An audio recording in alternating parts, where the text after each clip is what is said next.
Netflix just put out their earnings report where they added, at least in North America, 13 million new subscribers, which is massive, but kind of understandable. You remember, of course, when Netflix said a couple things. We're introducing an ad-supported tier, and we are getting rid of your account sharing. And if you want to add somebody to your account, you got to pay $8. Yeah, so you can add more people to your account. Yeah. It's going to cost you $8. And everybody yelled and screamed, "This is the death of Netflix. I ain't going to do that. We're just not going to use Netflix anymore." I love that. We're not going to use Netflix for free. Their subscribers have just gone up and up and up and up. It's worked. The ad-supported tier has worked. The adding somebody on to your account thing has worked. Mm-hmm. Their partnerships with things like T-Mobile has worked. It's added to their subscriber base overall. It's just they've done a lot of things that have been working. And now, 40% of new subscribers signing up are signing up to the ad-supported tier. Something a lot of people said they would never do. But here we are. People do it. And if you guys remember, a few months ago, when Netflix did another price increase, Rob, you and I talked about that we believe ultimately Netflix will keep raising those prices to try to corral us sheep into the ad-supported tier because they actually make more money off of us watching ads at $8 a month than they make off of us at $23 a month not watching ads. Well, it sounds like that's exactly what's happening. The Hollywood Reporter put out this article today on Netflix hints at price increases, plans to retire the basic service, the ad-free tier one, and really lean more into the ad tier growth. They wrote the following. Netflix says it had a second straight quarter of strong growth in its ad-supported tier though the business is still in its infancy. The ad tier has gotten large enough, however, for the company to start retiring its cheapest ad-free option later this year. Now, you guys will remember, they gave us a heads up on that a little while ago, saying I think there was a $12 a month ad-free version. Gone. As I think next month, they're officially retirement, so they're saying they're sticking with that plan. That's going to be gone. If you want the basic ad-free tier, I think you're paying $15.99 or something like that. Anyway, in its earnings report for the fourth quarter of 2023, the streaming giant said subscribers to the ad tier account for 40% of new signups in countries where ads are offered up from 30% of new signups in the third quarter. Netflix also reported ad tier membership growth of about 70% versus Q3, similar to its last report. So in all of this, I think this is just pointing more and more to what we had said before. What the streaming paradigm has learned is that this basic paradigm of no commercials, charge subscribers, and then we keep those subscribers and then just keep... That was ultimately not going to be the road to profitability. And they have reverted more and more back into cable models. We're going to have live sports. We're going to have commercials and all that kind of stuff. But this is kind of one of the good things for them, Rob, because we've always talked about, this has been the problem with streaming before for somebody like Netflix, right? Is you have 1 million subscribers and you have two shows. One show, all 1 million subscribers watched. Another show, 100,000 watched. They generated the same amount of money. It made no difference. Once somebody's a subscriber to your channel, it doesn't matter if they watched one thing or if they watched 1,000 things. As a matter of fact, it's better for you as a streamer if your subscriber only watched one thing. But with ad-supported tiers, now, having all million people watch a show, that will make Netflix money because they're going to have ads playing with that show. Now, there is value to having a show that has high viewership. And here's where it could be good news for a lot of subscribers.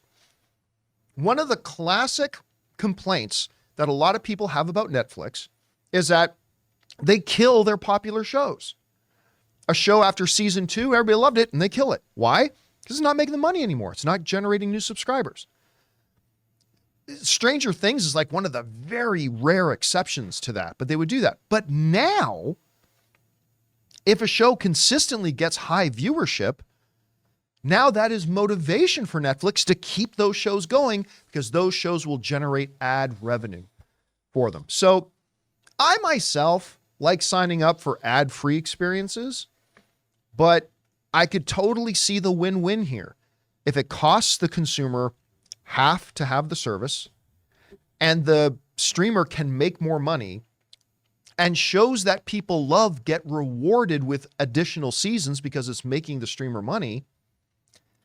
It sounds counterintuitive to say, Rob, but it might be going back to the old cable way of commercials. This might be the right move for everybody. I don't know. What do you make of all this? Guys, we want to take a second to thank a sponsor of today's video, Manscaped. Roses are red, violets are blue. Trim your balls, and your date will thank us too. What's up, guys? Valentine's Day is knocking, and Manscaped is the remedy for what the love doctor ordered. His prescription? The all-new Performance Package 5.0 Ultra, designed to elevate your grooming game and shine like the beast you are. Join the 10 million men worldwide who trust Manscaped with our exclusive offer. Go to manscaped.com to get 20% off plus free shipping with the code Campea. Guys, listen, like a lot of you, I used to shave my package like the Neanderthals did, using, the clippers on your electric razor, but that's not what you need for excellence on Valentine's Day. So let's talk about the hero of Valentine's Day, the Lawnmower 5.0 Ultra. This electric trimmer features skin-safe technology guarding your Valentine's Day treasure against any grooming mishaps. This package also features the Weed Whacker 2.0 nose and hair trimmer, Manscaped liquid formulations, and 2 free goodies, the Shed Travel Bag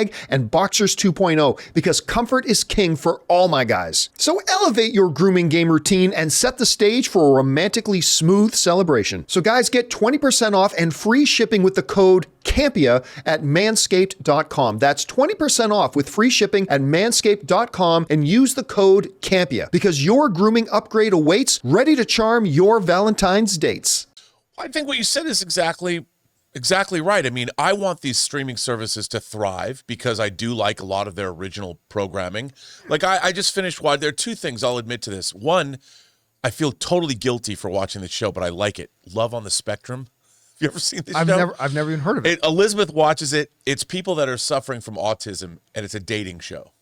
It's That sounds delightful to me, actually. It is. I just feel guilty watching it. But then that Netflix made a deal to adapt all of Harlan Coben's books into these 10-part miniseries. Some of them are better than others, but I watch all of those, and I think that getting more subscribers, that's the only way that Netflix is making money. They're a subscriber-only concern. They're not making films. They don't want to push theatrical. They don't want to do anything. But so anything that Netflix can do to keep their subscriber base happy and to create more subscribers is a good thing if you like their service. I quite enjoy Netflix. They've got a lot of really interesting shows. They have a lot of really interesting, it looked like Korean shows, Asian shows that are dropping on January 30th, 31st, and February 1st. Really new, interesting stuff that I don't think I'd ever see otherwise. So I think what they're doing now is they're serving them their service through these different changes in a basic service and then adding more to the ad tiers. If it's working, then they should do just that because that's how they make money. They're not making money making $220 million movies like The Gray Man.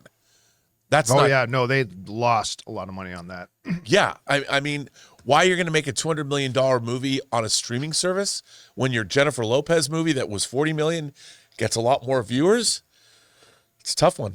So I think this trend is just going to continue where I think they are going to continue, as the Hollywood Reporter article pointed out, if you are like me and you like the ad-free tier, Netflix is just going to keep putting devices to us. They're just going to keep raising the prices on that and raising the prices, trying to corral us into taking the ad-supported tier. And at some point, we're going to do it. And then once everybody's on the ad-supported tier, they're going to start upping the cost of the ad-supported tier. But for now, the ad-supported tier is like $8. You got to watch commercials, but it's $8. So it's about half the price now of an ad-free thing. And they're probably going to make a lot more money on it. So we'll see. I hope they keep the ad-supported one in check. Because at least in the old model of television, you could have your rabbit ears on and watch TV for free. You were paying for it by watching commercials. Something feels wrong about paying for the service and having to watch commercials at the same time. Like, Yeah. show me commercials. That's cool because I'm getting it for free. So show me commercials. Or I pay you for it. I pay for a subscription service. Don't show me commercials. But now you're getting us with both? I don't know. I don't know. It's more complicated than that. I'm oversimplifying it, I know. But what do you guys think about this? Maybe you're one of those 40% that's already signed up for the ad-supported tier. Maybe you're like, nah, I'm an ad-free guy, and I'm going to pay whatever they charge me for it. Or somewhere in the middle. Whatever you guys think, jump into the comments and let us know your thoughts. Hey guys, thanks so much for watching this video. Make sure you like the video, leave a comment, and subscribe to our channel. And don't forget, we have a daily podcast called the John Campea Show podcast, available on Apple Podcasts, Spotify, or your favorite podcasting app of choice. Go and subscribe to it today so it'll be there when you need it.